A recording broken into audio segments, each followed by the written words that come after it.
Hi, it's Darryl with Start Smart Life TV. Today we're going to be discussing why motivation is not enough. See, I was sitting back and I was thinking, why is it that so many people set out to achieve their dreams so motivated, yet after so much time, all their motivation begins to fizzle? And really I thought about the time when I played football.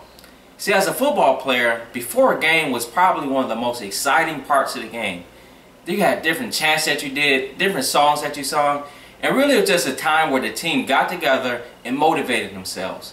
But afterwards, the motivation, the excitement level was through the roof. We just gotta do what we do. We play like we play. We be us. We be special. We smell greatness. We finish strong. From the top. 1, 2, where's 3, 4, where's 5, 6, where's 7, 8, where's 9, where's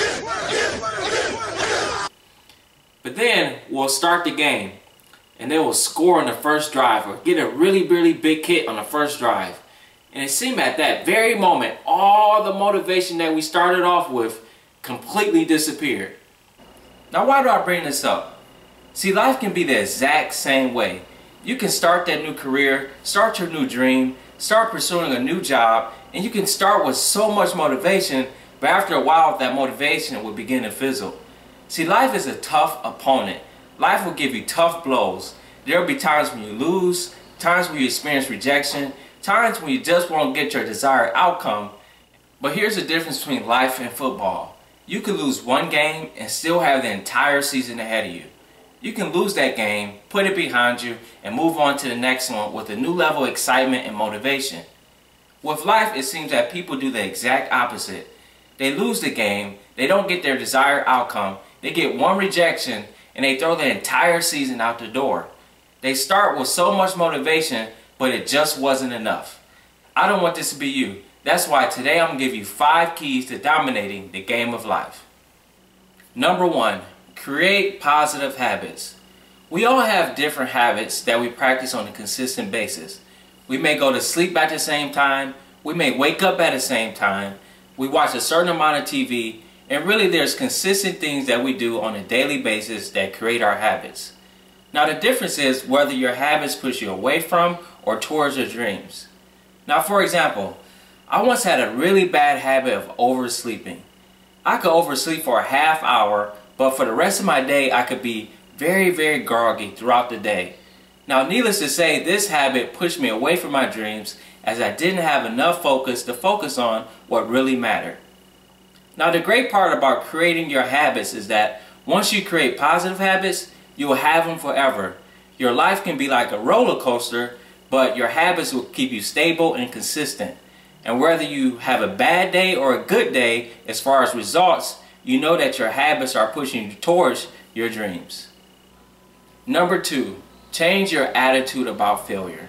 When you're going after your dreams, going after everything that you want, there's going to be times when you fail, times when you set a goal and you just miss the mark. Now I'm not saying this as a negative thing. In fact, failure isn't negative. It's only feedback. It's only an opportunity for you to learn. If you want to achieve your dreams in rapid time, you have to take failure, learn from it, grow from it, and move on. Now let's think of a baby. When a baby is learning to walk, they can literally fall hundreds of times in the process. They can even hurt themselves in the process. But you don't see a baby giving up, saying, you know what, I'm giving up walking for the rest of my life.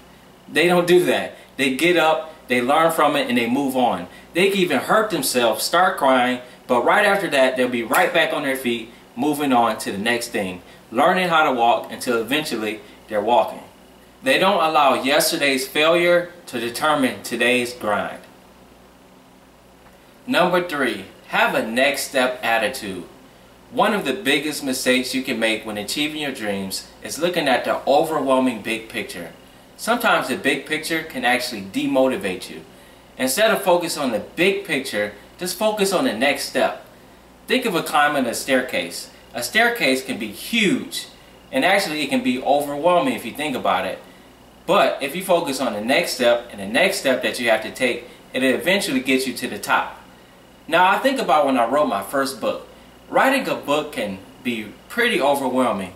You know, instead of focus on a big huge book, what I had to do is focus on each chapter, each sentence, and each paragraph. Eventually, all of that put together got me to my ultimate book. Number 4, keep positive inputs. There's a law called the law of input and output. What that law basically means is that all the negative stuff that you put into your life, you eventually produce in your life. So if you put in negative, you're going to get out negative. Positive, you get out positive.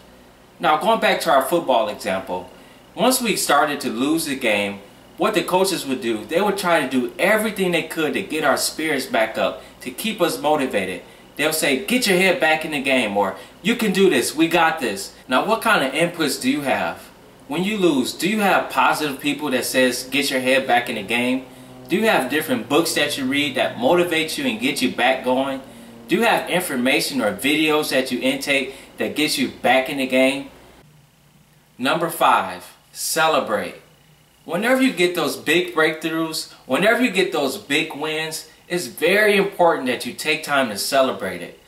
Most people aren't making progress towards their dreams. So if you're making progress towards your dreams, it's worth celebrating. When you do, go out to eat, go out to dance, take some time to celebrate. Now, the second part of this is to celebrate your effort. What if you give all that you have within you to achieve a goal only to fall short? What if you do something new or try something new that you've never done before and you missed the mark? Is it worth celebrating? Absolutely. Listen, that's your effort. If you did something that you never did before, it's worth celebrating. Now think of Coach John Wooden. He was a coach of UCLA.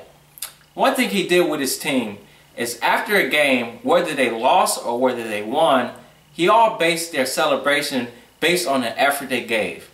So there was a time where they lost a game, but they gave maximum effort and they still celebrated.